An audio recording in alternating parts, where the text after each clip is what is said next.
நம்ம இன்னைக்கு புளிக்குழம்பு வைக்க போறோம். அதுக்கு தேவையான இன்கிரீடியன்ஸ் என்னன்னு பார்த்துடலாம். முருங்கைக்காய், உருளைக்கிழங்கு, கத்திரிக்காய் தண்ணியில போட்டு வச்சிருக்கேன் கருப்பாயிருன்ட்டு, வெந்தயம், கடுகு, மிளகாத்தூள், மல்லித்தூள், வெங்காயம், கருவேப்பிலை, தக்காளி, இவ்வளவுதான் இதுக்கு தேவையான பொருட்கள்.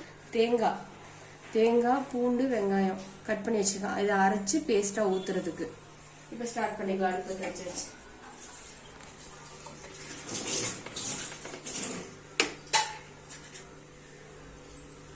ஒரு 3 ஸ்பூன் எண்ணெய், ஏன்னா இது புளிக்குழம்புங்கிறதுனால.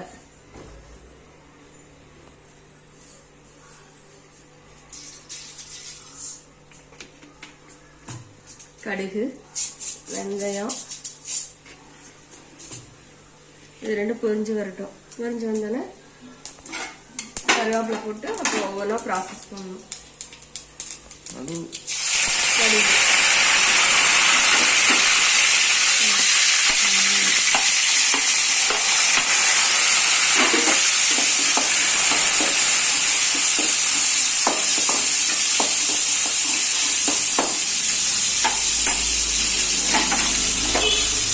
வெங்காயம் கொஞ்சம் வதங்கட்டும். வதங்கினோட தக்காளி போட்டுக்கலாம்.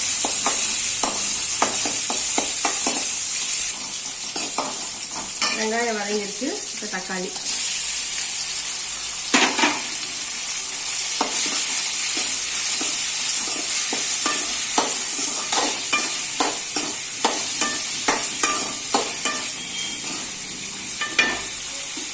தக்காளி வர அளவுக்கு வதங்கிடுச்சு.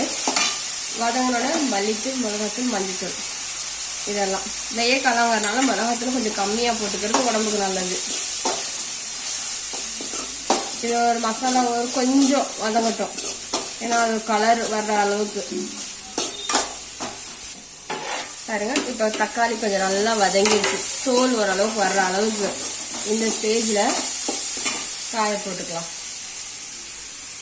ஒவ்வொரு டைமாக போனோம்னா எல்லாம் ஒன்றாவே போட்டுக்கலாம். இவங்களெல்லாம் போட்டு ஒரு கிண்டிட்டு உப்பு தேவையான அளவு இது அப்படியே நல்லா கிண்டி ஒரு 2 நிமிஷம் வதங்க விட்டுட்டு அங்கிட்டு புளி ஊற போட்டிருக்கேன். அதை கரைச்சி இதில் ஊற்றிட்டா இது 90% வேலை முடிஞ்சுது. அது போய் நம்ம தேங்காய் அரைச்சிடுவோம். ஏன்னா ஏற்கனவே புளி கரைச்சி ரெடியாக இருக்கு. இப்ப பாருங்க, தேங்காய் நல்லா பேஸ்ட் ஆயிடுச்சு.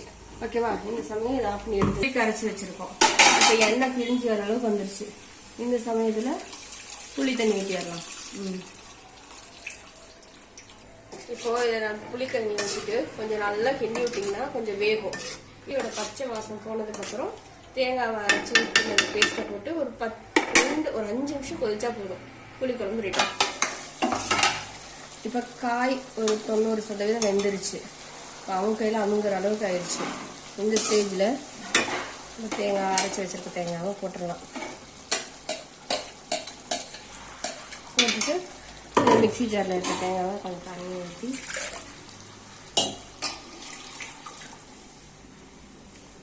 இப்போ போட்டு உப்பு எல்லாம் செக் பண்ணிக்கலாம்.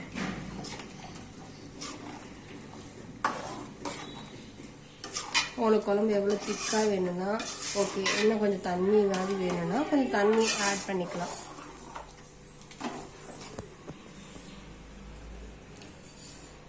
எனக்கு உப்பு காரம் எல்லாம் கரெக்டாக இருக்குது.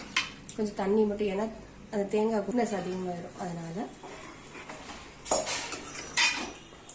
இது வச்சுட்டு கொஞ்சம் மல்லித்தலையை போட்டுட்டு மூடி ஒரு 5 நிமிஷம் கொதிக்க விட்டுருலாம். மசாலாம் குழம்பு கொதிச்சிருச்சு. எண்ணெய் அப்படியே லைட்டாக மேலே பிரிஞ்சு வந்துச்சு பார்த்தீங்களா? இது கரெக்டான ஸ்டேஜ். குழம்பு ஆஃப் பண்ணிடணும். ஆஃப் பண்ணிட்டு ஒரு 5 நிமிஷம் அப்படியே மூடி வச்சிட்டிங்கன்னா சுவையான புளிக்குழம்பு, முருங்கைக்காய், கத்திரிக்காய் போட்ட புளிக்குழம்பு தயார், ரெடி.